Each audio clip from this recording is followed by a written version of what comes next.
हुई सास।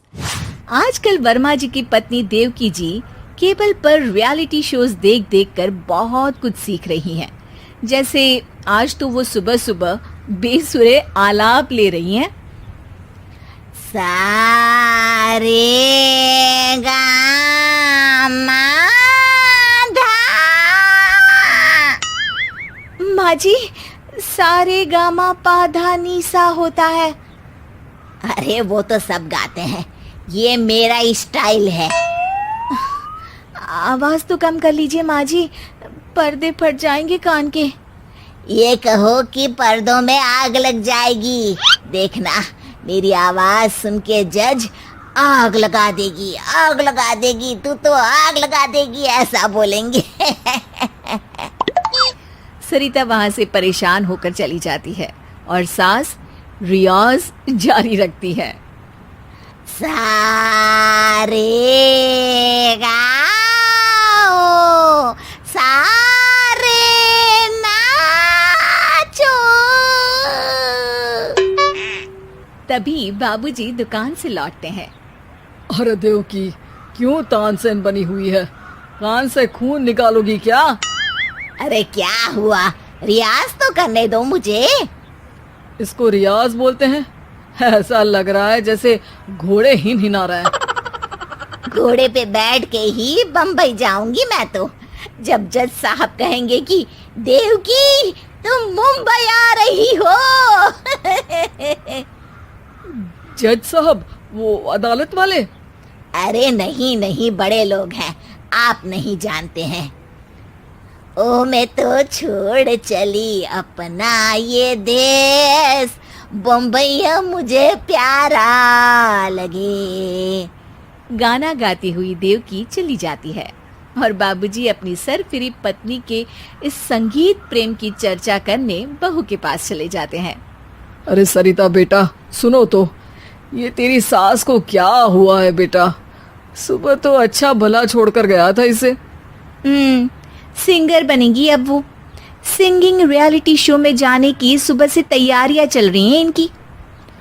हाँ, अब तो कोयल के सुर मेंढक छेड़ेगा। हे भगवान, सद्बुद्धि दो इसे। इधर बाबूजी भगवान को कहते हैं और उधर राधा रानी प्रकट हो जाती है, देवकी की मोहल्ले की सबसे पक्की दोस्त।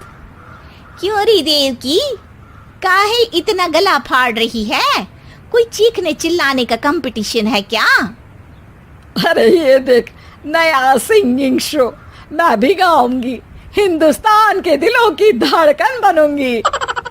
अरे इतना बेसुरा गा के दिलों की धड़कन नहीं, दिलों का अटैक बन जाएगी। इससे तो अच्छा है कि नाच ही ले। वैसे भी दिन भर मोहल्ले में नाचती तो रहती है तू, कभी इसके घर कभी उसके घर। देवकी को समझ में आ जाता है कि उसका गाना किसी को पसंद नहीं आ रहा। अगले दिन सरिता देखती है कि सास पैरों में घुंघरू बांध के नाच रही है। अरे माँ जी, क्या मंजुलिका बनी हुई है आज आप? अरे नाचने दे बहू, जब तक है जान जाने जहां मैं नाचूंगी। अरे माँ जी, अभी जान निकल जाएगी इतनी जोर से नाचेंगी तो। अरे अरे, क्या कर रही हो? अरे दिख नहीं रहा, डांस कर रही हूँ। अरे जैसी तुम्हारी हरकत है, तुमको तो नागिन डांस करना चाहिए। वो भी करूंगी, भांगड़ा भी करूंगी, देखना जज मुझे देख के स्टैंडिंग ओवेशन देंगे। हाँ, स्टैंडिंग ओवेशन तो देंगे ही, ताकि खड़े होकर वहां से भाग सके तुम्हारा डांस देखकर। अरे कुछ ढंग की चीज करो, ये रोज क्या नया शुरू कर देती हो? सास को लगता है कि उसका डांस का सीन भी बिगड़ गया। अब वो टीवी देख के कोई और कलाकारी ढूंढने लगती है। तभी उसे टीवी पर खतरों के खतरनाक खिलाड़ी शो दिखता है, जिसमें लोग अलग अलग स्टंट करते हैं। बस देवकी को नया काम मिल जाता है।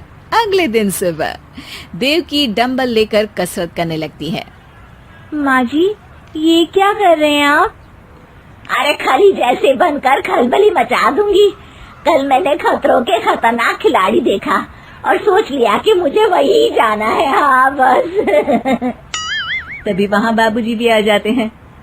अरे इतना भारी डंबल, अरे गिर मत जाना कहीं लेकर।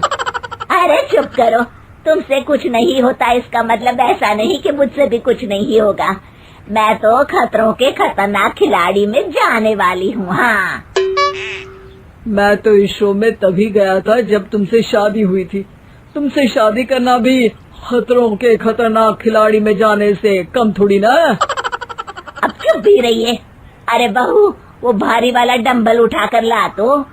अरे ना माँ जी, आप संभाल नहीं पाओगी। अरे मैंने टीवी में देखा था, एक आदमी कार उठा लेता है, इतना तो मैं उठा ही सकती हूँ ना।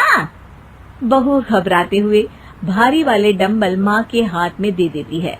जैसे ही माँ दोनों हाथ ऊपर करती है, पूरे शरीर का बैलेंस बिगड़ जाता है और वो पीछे की तरफ गिर जाती है। डंबल जाकर टीवी में लगता है और टीवी फूट जाती है। माँ जी, उठिए माँ जी।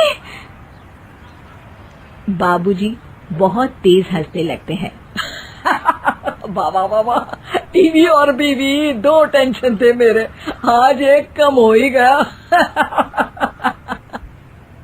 बहू भी सास को उठाते उठाते इस बात पर ताली बजाकर हंसने लगती है और देवकी फिर से गिर जाती है। और इस बार देवकी भी अपनी बेवकूफी पे हंसी रोक नहीं पाती।